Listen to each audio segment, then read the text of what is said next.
Rashid Baswedan PhD dan Dr. Haji Abdul Muhaimin Iskandar sebanyak 40.971.906 suara. 2. Jumlah suara sah pasangan calon presiden dan wakil presiden nomor urut 2 Haji Prabowo Subianto dan Gibran Rakabuming Raka sebanyak 96.214.691 suara. 3.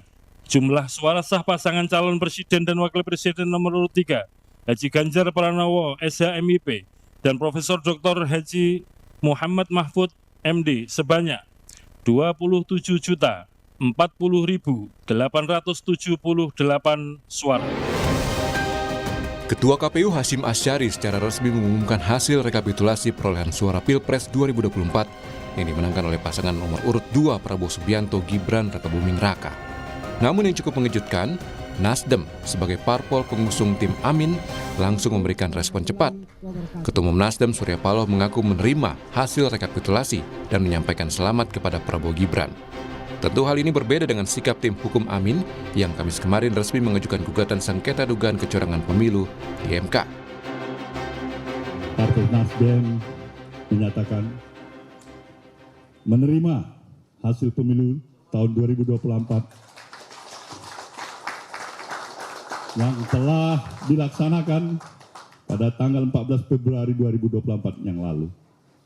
Partai Nasdem mengucapkan selamat kepada seluruh partai politik peserta pemilu legislatif tahun 2024. Beserta dengan ketiga pasangan calon yang telah mengikuti kontestasi pemilihan presiden pada pemilu 2024. Partai Nasdem juga mengucapkan selamat kepada pasangan Prabowo Subianto dan Gibran Rakabuming Raka sebagai pemenang Pilpres tahun 2024.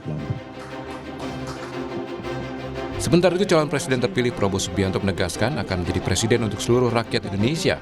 Prabowo juga mengajak semua pihak kembali bersatu. Pemilihan umum, pemilihan presiden terutama pemilihan umum sudah selesai. Semua pilihan rakyat adalah harus kita hormati. Yang memilih 02 kita hormati. Yang memilih 01 kita hormati. Yang memilih 03 kita hormati. Ya. Kita bersatu. Menanggapi pernyataan Prabowo, baik Capres nomor urut 1 Anies Baswedan dan Capres nomor urut 3 Ganjar Pranowo sama-sama sependapat soal pentingnya bersatu usai pemilu. Akan tetapi masih ada langkah hukum yang harus ditempuh, yakni sidang gugatan dugaan kecurangan pemilu di MK.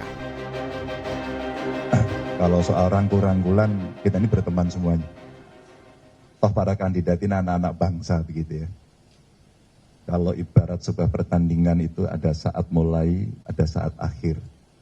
Tentu apapun nanti keputusan sebagai sebuah upaya tertinggi yang bisa kita lakukan dan kita putus, mari kita berpikir soal bangsa dan negara ini.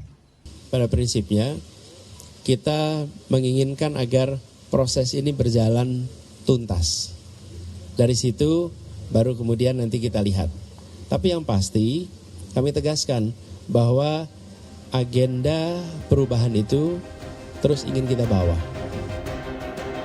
Politik yang bersifat dinamis terkait Pilpres masih menimbulkan tanda tanya besar arah politik masing-masing parpol.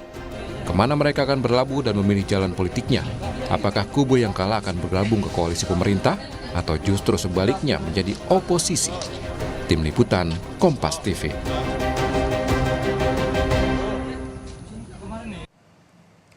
Saudara, pemilu baik Pileg maupun Pilpres telah usai. Capres terpilih Prabowo Subianto ingin merangkul semua pihak dan mengajak semua pihak untuk bersatu. Namun di sisi lain hingga kini masih menjadi pertanyaan besar, kemana partai politik akan berlabuh? Akankah partai pengusung koalisi lawan Prabowo akan bergabung ke dalam koalisi pemerintahan? Pagi ini kita akan bahas dengan sejumlah narasumber, diantaranya di studio telah hadir analis komunikasi politik dari Universitas Al-Azhar Indonesia, Ujang Komarudin. Selamat pagi. Selamat pagi, Bang Radi. Assalamualaikum. Waalaikumsalam warahmatullahi. Lalu juga sudah ada Andreas Hugo Barriera dari politisi dari PDI Perjuangan. Selamat pagi, Bang Andreas. Selamat pagi, Radi. Terima kasih. Dan di sambungan Zoom sudah ada melalui sambungan daring sudah ada Lulu Nur Hamidah, Ketua DPP PKB sekaligus anggota Timnas Amin, dan Jubir TKN Prabowo Gibran, Wihadi Wianto. Selamat pagi Lulu, Pak Wihadi. Selamat pagi, Bang Andre, Pak Ujang. Oke. Dulu, Pak Ya. Wihadi. Pagi hari ini kita membahas residu dari penetapan hasil pemilu. Residunya itu ada macam-macam. Ada gugatan sengketa pemilu begitu ya di MK, lalu juga menyisakan pertanyaan nanti partai-partai akan bagaimana komposisinya di parlemen. Saya dari Bung Andreas dulu deh, Bung Andreas. Kalau ajakannya Pak Prabowo untuk kembali bersatu katanya setelah pemilu, itu dimaknai seperti apa kalau dari PDI Perjuangan? Saya kira ya apa yang disampaikan oleh Pak Prabowo bahwa kita perlu bersatu, memang kita ada di dalam satu negara kesatuan dan persatuan itu penting, dan saya kira kita ini kan tidak berperang gitu sebenarnya. Tapi ya ini ada di dalam proses kontestasi pemilu baik pilpres maupun pileg yang biasa gitu. Oleh karena itu ya proses ini adalah proses yang alami dalam arti secara politik kita sudah melaksanakan. Tapi kan ya seperti yang Mas Radi sampaikan masih ada residu-residu kan. Betul. Kalau saya boleh katakan ya it is over but not finished yet. Sudah berlalu tapi belum selesai sepenuhnya gitu. Karena ya itu tadi gitu. Masih ada gugatan di MK, terus kemudian juga ada peristiwa-peristiwa selama pemilu ini yang dilihat baik oleh para pelaku, ya artinya kami sendiri sebagai kontestasi di dalam pileg maupun pilpres, juga masyarakat melihat bagaimana proses perjalanan pemilu ini gitu. Karena kalau kita lihat pemilu ini sebagai suatu sistem, sistem itu ya pendekatan sistem itu melihat ada input, ada proses, dan ada output. Nah outputnya ada sekarang yang sudah ada nih, tetapi masih banyak sekali catatan di dalam input dan proses ini gitu. Yang ya kalau kita lihat bagaimana reaksi dari masyarakat di DPR dan juga disampaikan oleh Pak Ganjar, disambut oleh teman-teman di DPR, juga di masyarakat civil society, terutama yang berkaitan dengan hak angket gitu. Untuk melihat, membuka proses yang terjadi mulai dari input, proses hingga apa yang output, hasil output ini seperti ini, sehingga ini saya lihat perlu ada evaluasi. Evaluasi yang menyeluruh terhadap proses penyelenggaraan pemilu yang berlangsung selama ini. Kalau kita melihat sekarang kan sudah terpampang ya angka-angka begitu, hasil pilpres lah terutama. Tapi kalau saya berbincang dengan Mbak Eva Sundari kemarin, how to get that number katanya gitu. Itu yang harus ditelusuri, apakah betul nomor-nomor yang angka-angka yang ada sekarang itu memang murni melalui proses yang legitimate, yang demokratis atau tidak, begitu kira-kira? Ya, saya kira itu bahwa ya proses itu berlalu, tapi dengan angka itu juga menjadi pertanyaan, artinya how to get the number gitu. Jadi ya ini kan menjadi hal yang menjadi pertanyaan banyak orang, dan itu ditentukan oleh input dan proses. Kalau kita lihat bagaimana mulai dari MK, ke peristiwa yang terjadi di MK, kemudian bagaimana KPU menerima calon ini. Kalau teman-teman dari kubunya 01 saya lihat kemarin, mereka cukup jelas menyampaikan positioning mereka gitu di dalam gugatan di MK. Saya ke Bu Lulu. Bu Lulu, kalau ajakan dari Pak Prabowo kemarin untuk kembali rekonsiliasi lah begitu ya setelah pilpres, setelah pemilu, bagaimana dari Partai Kebangkitan Bangsa dan juga beberapa partai koalisi di Timnas Amin, Bu Lulu? Ya, saya kira sebagai sebuah statement politik ya dari calon presiden yang dinyatakan oleh KPU mendapatkan suara terbanyak, ya saya kira itu satu statement yang baik gitu. Jadi kita lihat itu, dan itu sangat khas Indonesia banget. Jadi khas Indonesia banget karena sebelumnya juga sedemikian yang disampaikan, hanya saja mungkin saya justru ingin menyampaikan jangan sampai juga kalau ada pihak-pihak katakanlah dari Amin atau juga misalnya 03 yang masih fighting for justice gitu ya di Mahkamah Konstitusi, lalu kemudian ini dianggap sebagai sebuah gerakan yang tidak mempersatukan atau bahkan membuat persatuan itu tidak terwujud. Nah, ini juga harus kita hindarin karena klaim kekuasaan seringkali susah untuk melihat pihak itu berbeda atau bahkan berada di ruang yang tidak sama. Nah, ini satu hal. Nah, saya kira kita memandang bahwa pemilu ini belum selesai dari sisi proses dan juga substansi.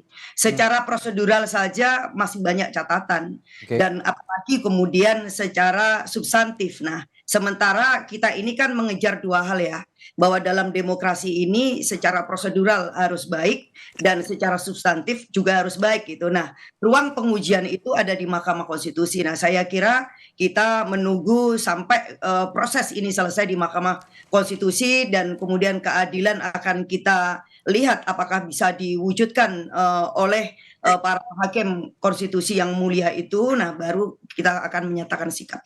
Ya, jadi itu menurut Anda hanya ini ya, pernyataan politik pasca ditetapkannya Prabowo Subianto sebagai presiden terpilih begitu setelah pemilu presiden 2024. Tapi begini Bu Lulu, ini saya melihat mitra koalisinya PKB, mitra koalisi Anda juga nih di Timnas Amin gitu ya, Partai Nasdem. Ini sepertinya menjadi satu-satunya partai di internal kubunya Timnas Amin atau mungkin jadi satu-satunya partai yang calon presidennya kalah dalam Pilpres gitu, yang mengucapkan selamat kepada Prabowo dan juga menerima hasil Pilpres. Nah, ini seperti kontradiktif dengan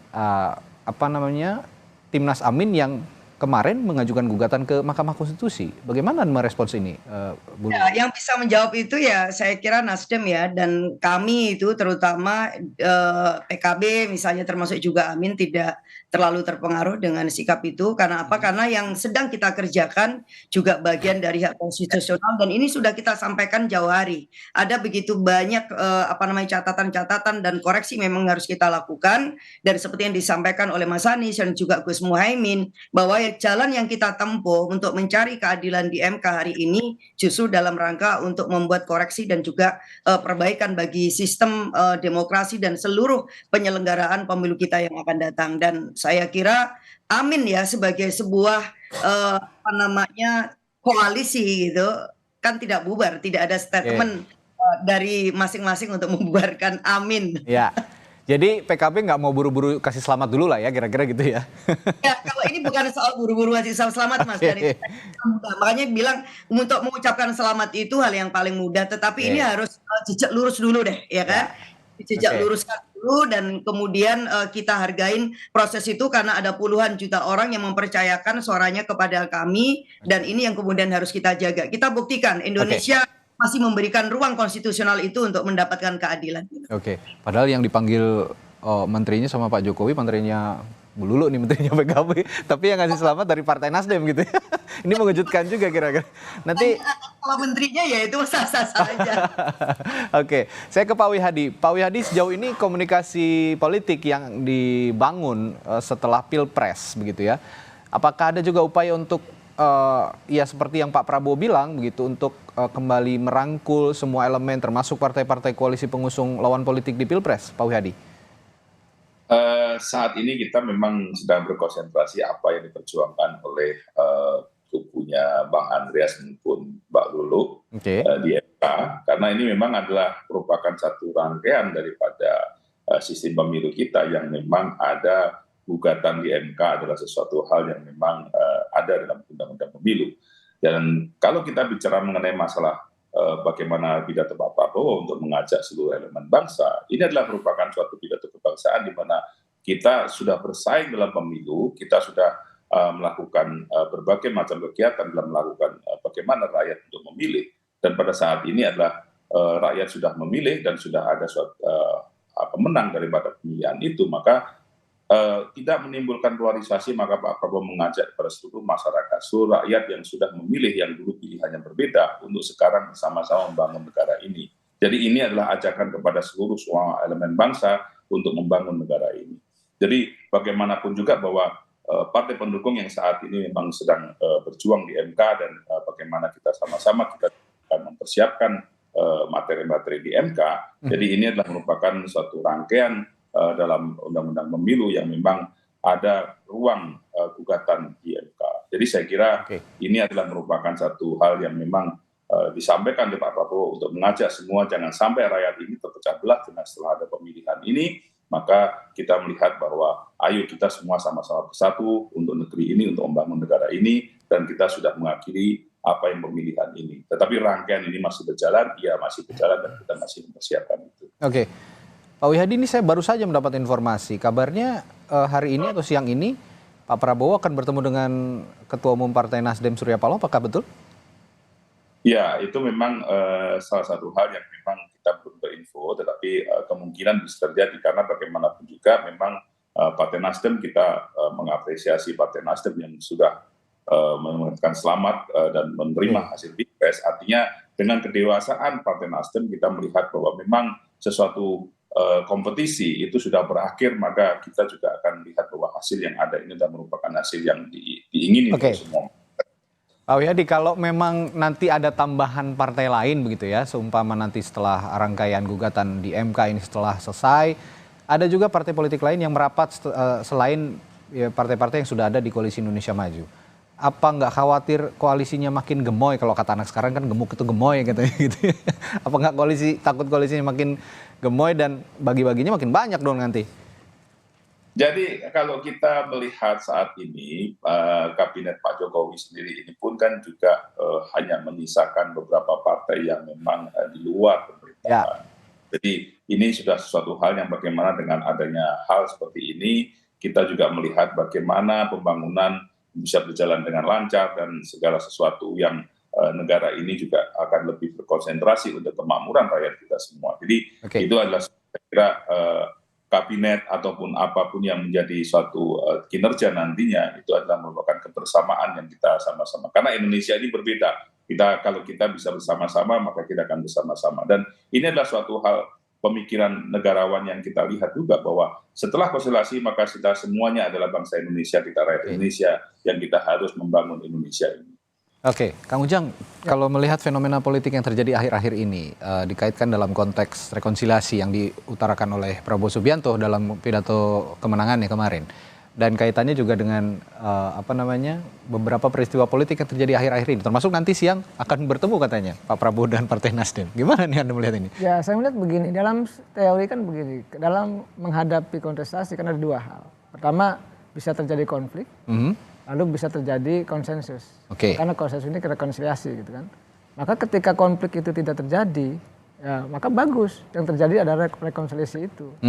Nah dalam konteks Pak Prabowo membangun kekuatan tadi soal gemoy gitu ya, koalisi gemuk gitu ya. Ini menjadi sebuah keniscayaan. Kenapa? Kalau kita misalkan lihat walaupun KPU belum mengumumkan ya konversi kursi ya di pileg gitu. Tapi kalau saya simulasikan gitu, kemungkinan besar 4 partai parlemen yang di Koalisi Indonesia Maju, kemungkinan besar tuh suaranya paling 42-45% kekuatan di parlemennya.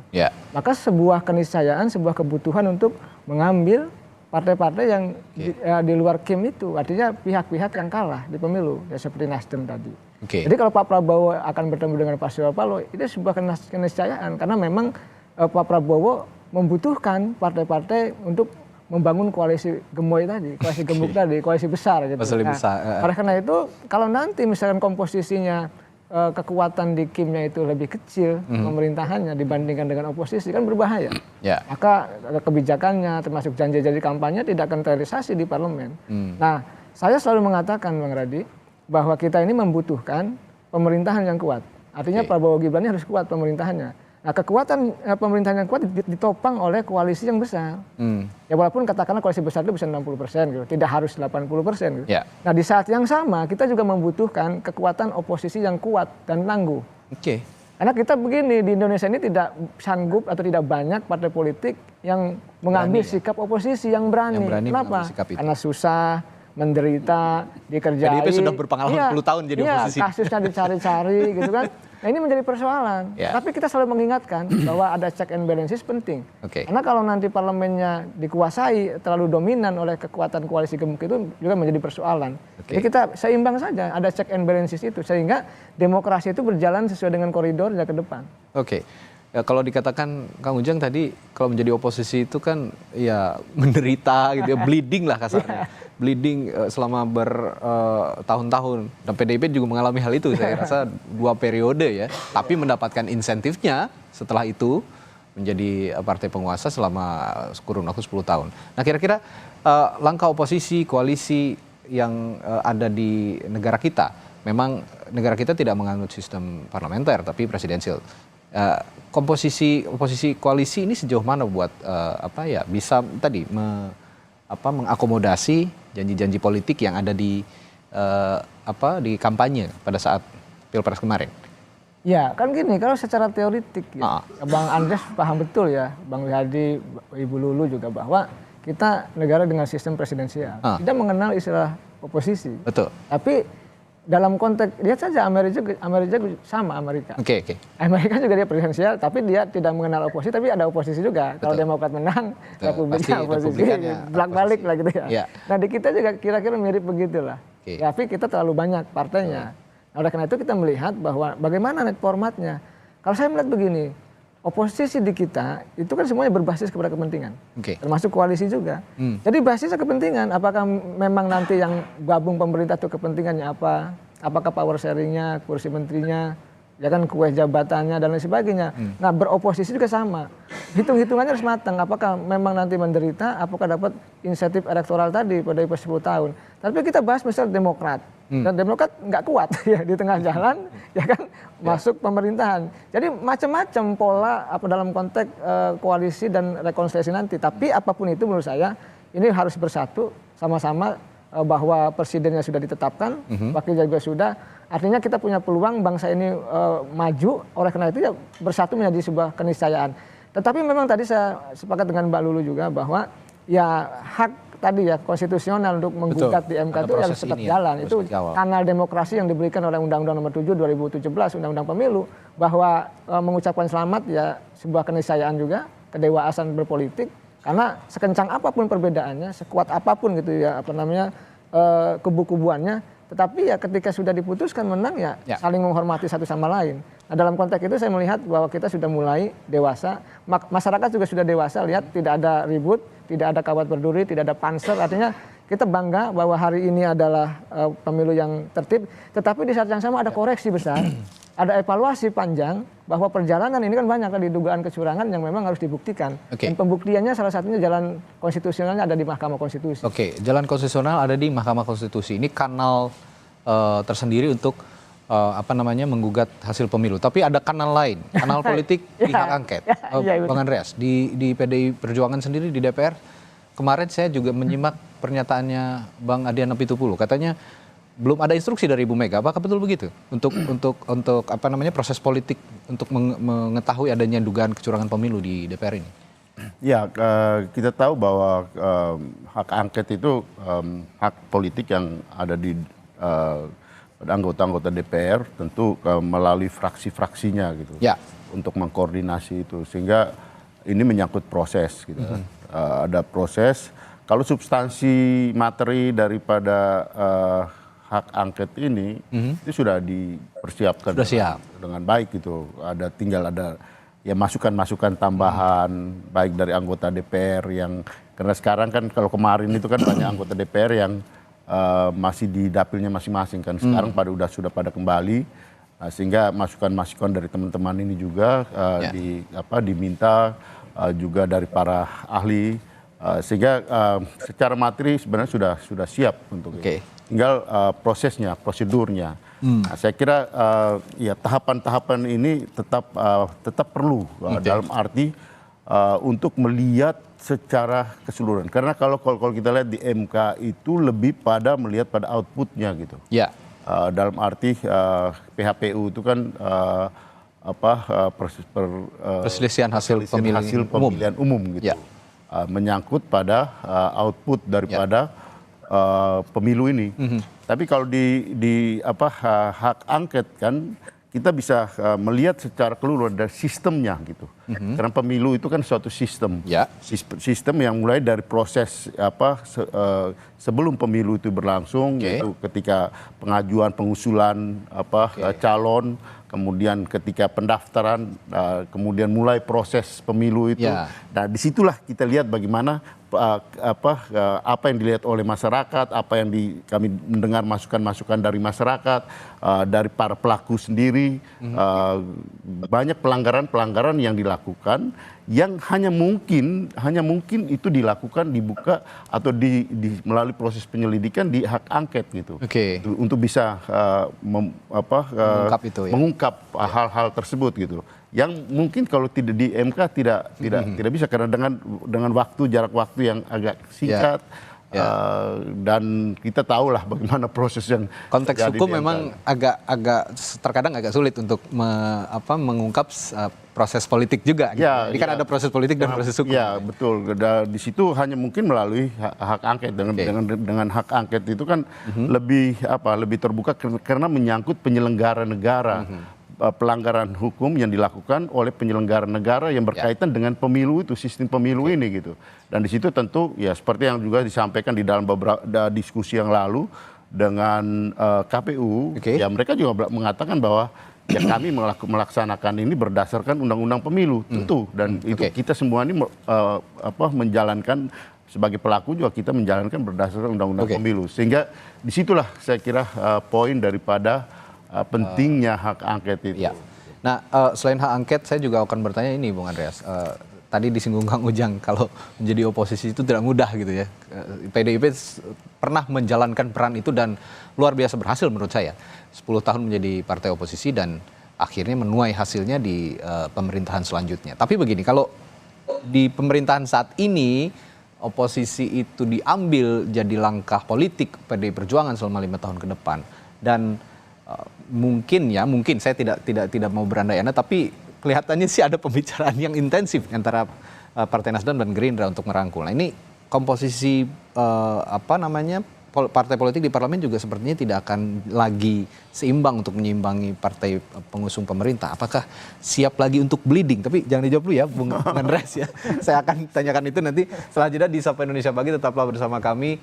Kami akan segera kembali.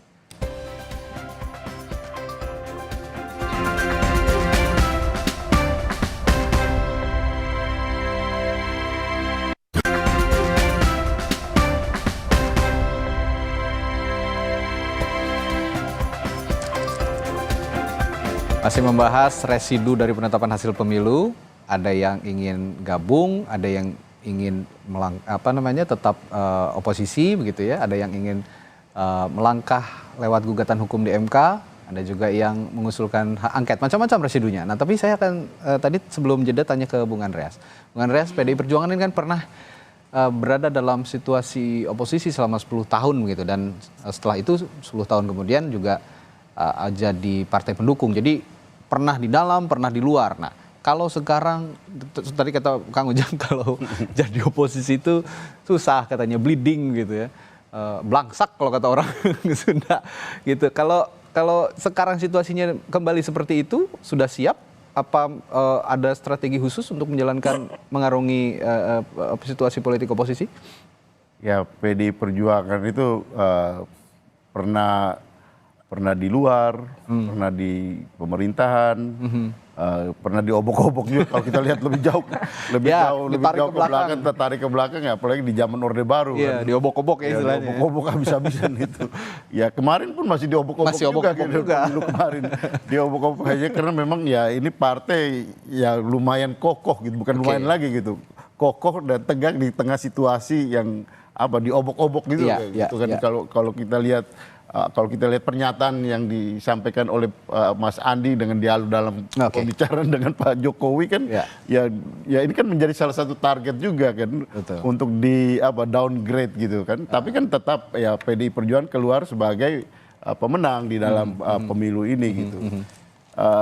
Sehingga sebenarnya bukan hal bukan hal ada di dalam atau di luar, bahwa itu penting ada di dalam atau di luar, tapi buat PDI Perjuangan menjalankan platform ideologi partai untuk kemudian itu diimplementasikan di dalam program-program politik.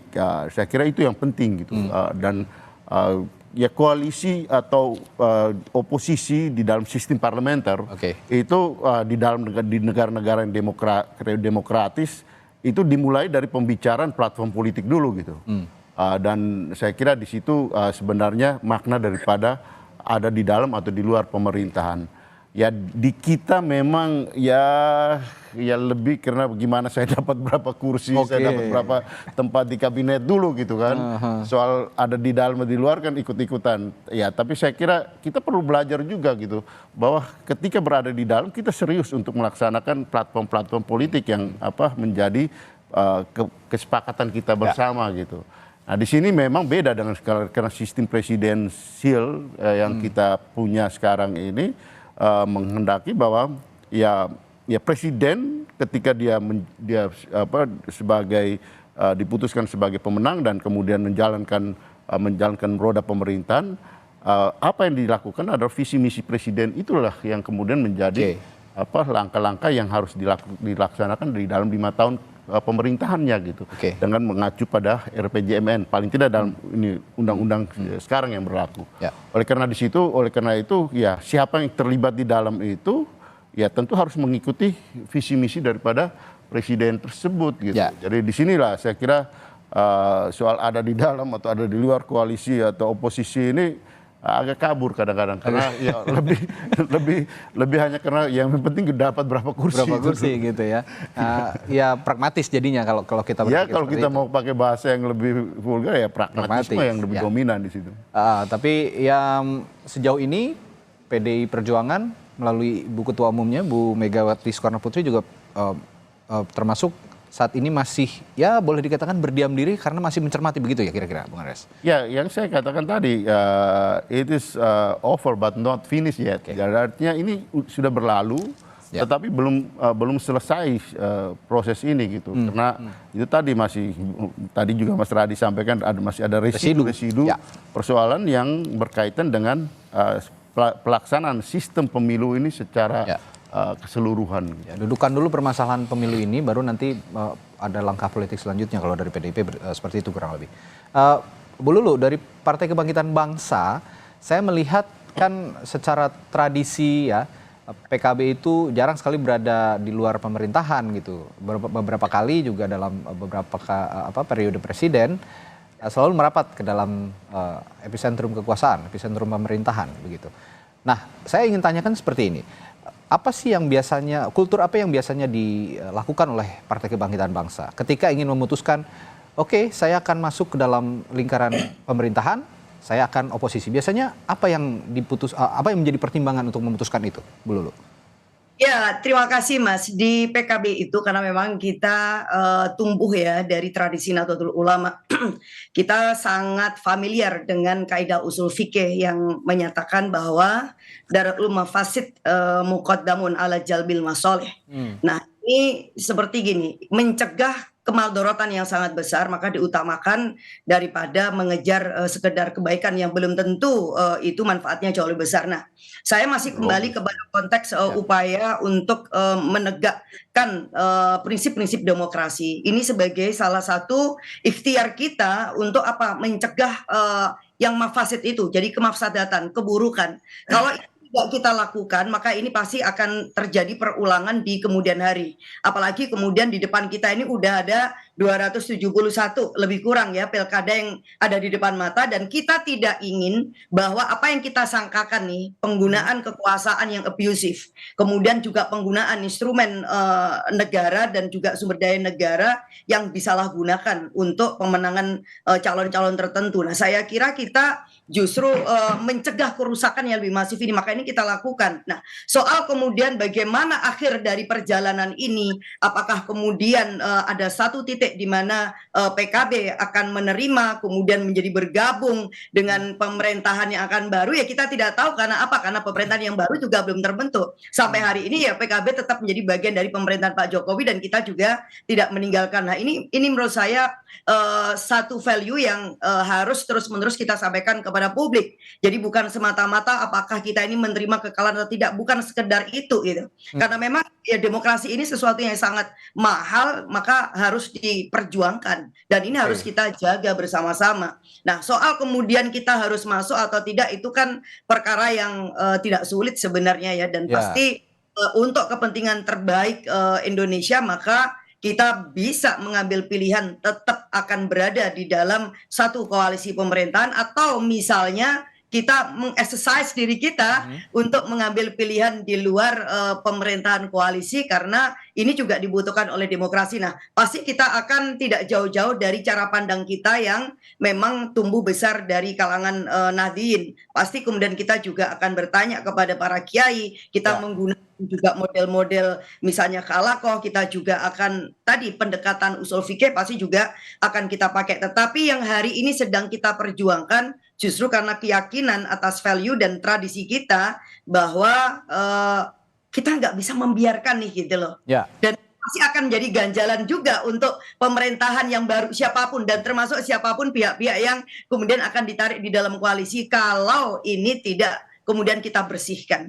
Nah, semua hal yang mengganggu perjalanan proses demokrasi kita, apalagi kalau ada pertanyaan yang terkait apakah ada secara konstitusional yang dilanggar, aspek kejujuran dan keadilan, maka ini pasti akan menjadi beban di kemudian hari. Oke, ini kalau saya lihat frame berpikirnya kurang lebih sama dengan PDI Perjuangan, Pak Andreas. Saya mau lanjutkan sedikit apa yang disampaikan oleh Bu Lulu tadi gitu. Misalnya sekarang kita ke depan ini kita akan ada pilkada. Nah, kemarin saya mengikuti apa yang disampaikan oleh evaluasi yang disampaikan oleh Komisi KPK, gitu. Komisi Pemberantasan Korupsi, Alexander Marwata gitu. Salah satu poin yang menurut saya berdasarkan hasil survei mereka soal bansos. Nah, soal bansos ini ya menjadi catatan penting dan mereka mengusulkan supaya tidak menggunakan lagi bansos menjelang pilkada gitu ke depan gitu. Dan mengusulkan hanya melalui misalnya dibuat perda-perda di kabupaten. Ini sulit dilakukan kalau tidak ada keputusan politik yang dari secara nasional yang berkait dan dengan penggunaan bansos untuk kepentingan elektoral gitu. Yang kemarin selama Pilpres itu ya itu tadi evaluasi dilihat oleh semua orang termasuk apa yang disampaikan oleh KPK itu sangat-sangat nyata gitu dan sangat kelihatan. Ini satu catatan yang ya buruk di dalam proses pelaksanaan pemilu. KPK saja artinya sudah mengakui bahwa ada upaya untuk memainkan politik anggaran melalui bansos itu tadi. Di tengah situasi pemilu itu gitu. Itu evidence yang mereka sampai itu pertemuan yang mereka dapatkan. Tapi memang gitu. Agak sulit untuk menjadi sepertinya ya saya juga tidak tahu nanti bagaimana prosesnya berjalan di MK, agak sulit untuk membuktikan apakah benar ini melanggar atau tidak sebenarnya. Tapi ya itu MK yang akan memutuskan, akan menilai, termasuk juga nanti jika memang ada hak angket. Tadi frame berpikir Bu Lulu juga kurang lebih sama begitu, bahwa lebih banyak maslahat atau mudaratnya. Kita lihat dulu, kalau memang maslahat ya mungkin saja akan bergabung dengan pemerintah. Tapi kalau mudarat ya, kalau kita lihat tadi sebenarnya bansos ini mudarat kalau saya lihat ya. Bansos itu baik buat rakyat, tapi kalau itu untuk elektoral ya ini problem. Saya ke Pak Wihadi, melihat pembicaraan kita pagi hari ini ya tetaplah ya dari kubunya 01, 03 punya catatan-catatan kritis begitu ya terkait hasil pemilu, termasuk ya tadi ada bansos, ada proses pada saat pemilu sebelum berlangsung. Nah, bagaimana Anda menjelaskan kepada publik bahwa Pak Prabowo Subianto dan Mas Gibran Rakabuming Raka ini setelah ditetapkan KPU ini legitimate sebagai presiden dan wakil presiden terpilih? Jadi apakah Anda mengatakan bahwa ini tidak legitimate? Ya, saya mengatakan saya bukan dalam kapasitas menilai itu begitu. Itu kan seakan-akan memframing seakan-akan tidak legitimate. Apakah demikian? Saya tidak mengatakan legitimate atau tidak, tapi saya melihat pandangan dari Bung Andreas dan Bu Lulu begitu kira-kira. Arahkan bahwa ini legitimate atau tidak legitimate. Karena masih ada proses di MK kan Pak, saat ini belum ada penetapan yang sah. Gitu. Tapi dengan fakta-fakta seperti itu. Karena kita juga punya fakta-fakta apa yang dilakukan oleh 2 dan 01 dan 03 di lapangan. Permasalahan-permasalahan yang disampaikan tadi, masalah bansos, masalah yang lainnya. Tapi kita melihat bahwa bagaimana yang namanya pengerahan PJ yang dilakukan oleh 03 dan bagaimana dengan PKH, pendamping PKH yang dilakukan oleh 03 dan 01 di daerah tertentu yang bulan ini. Itu semuanya kan terjadi semuanya. Jadi jangan kita melihat bahwa seakan-akan bansos itu adalah merupakan sesuatu hal yang menjadi sesuatu bahan yang dipakai untuk bahwa kita tidak legitimate. Bansos kan memang kebutuhan masyarakat yang sudah disetujui bersama antara pemerintah dan DPR. Dan siapa DPR itu? Dan siapa yang bertanda tangan masalah bansos itu? Jadi saya kira teman-teman di sini, Mbak Lulu, Mbak Asrias, kita semua tahu lah yang namanya bansos itu kita setuju bersama atau tidak dilakukan itu. Dan pada saat ini kan kita melakukan bansos itu kan karena permasalahannya kan memang ada yang namanya dampak daripada El Nino yang harus diberikan. Ini kan untuk kepentingan rakyat dan untuk kepentingan Pilpres. Dan ini kita melihat semua bahwa bagaimana yang namanya pendamping PKH itu yang setiap kali melakukan itu. Dan itu dan bansos itu kan apa, anggaran-anggaran yang itu kan anggaran termasuk anggaran PKH juga. Jadi di sini bahwa apa yang sudah dilakukan pemilihan ini, kita sudah melihat bahwa pemilihan ini dengan hasil yang sudah disampaikan oleh KPU sudah selesai. Ya. Tapi dalam hal ini memang ada proses yang harus dilakukan di MK. Itu adalah proses daripada memang amanat daripada konstitusi daripada pemilu. Ya, itu kita memang kita hargai itu dan kita hormati itu. Makanya kita dalam hal ini kita juga akan mempersiapkan apa yang menjadi catatan kami. Karena bagaimanapun juga, bagaimana di Bawaslu kita sudah melihat banyak sekali kita laporkan Bawaslu dan sudah diputus bersalah juga dari Bawaslu itu, bukan daripada kami, gitu kan? Jadi ini saya kira jangan memframing seakan-akan kita semuanya melakukan kecurangan-kecurangan, bahwa ini adalah sesuatu hal yang bagaimana pelanggaran dilakukan juga oleh paslon-paslon yang lain. Jadi jangan kita bertindak sok suci mengenai masalah ini seakan-akan tidak ada kesalahan dalam ini. Jadi kita semuanya melihat kalau kita mau melakukan perbaikan, silakan kita melakukan perbaikan itu dengan kita melihat bagaimana kita merevisi undang-undang pemilu nanti ke depannya. Jadi saya kira ini semuanya kita melihat ke depan, bukan kita mau melihat ke belakang dan kita mencari kesalahan ke belakang. Ya makanya tadi saya bilang bahwa ini semua berproses di Mahkamah Konstitusi, itu saya tidak bisa memprediksi juga apakah nanti Hakim Konstitusi juga menilai bahwa ada pelanggaran penyelenggaraan pemilu atau tidak, termasuk dalam konteks pemilu presiden. Jika kita berbicara tadi sejumlah gugatan yang diajukan melalui bukti-bukti, ya misalnya saja bansos ataupun yang lainnya begitu ya. Ini masih jadi bahan pembuktian dari masing-masing kuasa hukum pasangan capres-cawapres nanti di Mahkamah Konstitusi. Kang Ujang, kalau kita melihat perbincangan kita pagi hari ini ya, Bung Andreas, Pak Wihadi, juga Bu Lulu, rekonsiliasi itu bakal terwujud nggak sih kira-kira yang diharapkan oleh Pak Prabowo nanti 5 tahun ke depan? Terwujud. Akan terwujud, tetap terwujud. Suatu kebutuhan. Tadi saya sudah jelaskan bahwa Koalisi Indonesia Maju itu tidak cukup kuat kalau hanya mengandalkan 4 partai itu. Itu kurang dari 50% kemungkinan kursinya di parlemen itu. Maka butuh kekuatan tambahan. Maka kekuatan tambahan itu yang merangkul pihak-pihak yang kalah. Nah, maka disitulah akan ketemu rekonsiliasi. Karena kalau Pak Prabowo tidak merangkul, lalu kekuatan parlemennya, katakanlah Kimnya itu kurang dari 50%, maka ya akan repot. Maka akan, mohon maaf, pemerintah tidak akan stabil, tidak akan kuat. Maka saya katakan itu sebuah kebutuhan dan sebuah keniscayaan. Pasti akan terjadi. Makanya Nasdem, ya Pak Prabowo akan ketemu Pak Surya Paloh. Mungkin nanti juga Pak Prabowo bisa ketemu Ibu Megawati dan Pak Caimin dan lain sebagainya. Saya meyakini rekonsiliasi akan terjadi karena suatu kebutuhan dan sebuah keniscayaan begitu. Meskipun ya saat ini ada beberapa tahap residu pemilu yang harus diselesaikan dulu semua ya. Berproses. Residu itu selesai, nanti akan ada pembicaraan lanjutan, kira-kira begitu ya? Betul, Kang Radi. Baik, terima kasih Pak Wihadi dari Partai Gerindra, Bu Lulu dari Partai Kebangkitan Bangsa, Bung Andreas dari PD Perjuangan, dan Kang Ujang dari Universitas Al-Azhar telah berbagi perspektifnya pagi hari ini soal bagaimana pemerintahan yang akan datang, apakah memang terwujud rekonsiliasi atau tidak. Kita akan nantikan bersama setelah adanya penyelesaian residu pemilu yang akhir-akhir ini terjadi. Terima kasih Bapak-Bapak dan juga Ibu.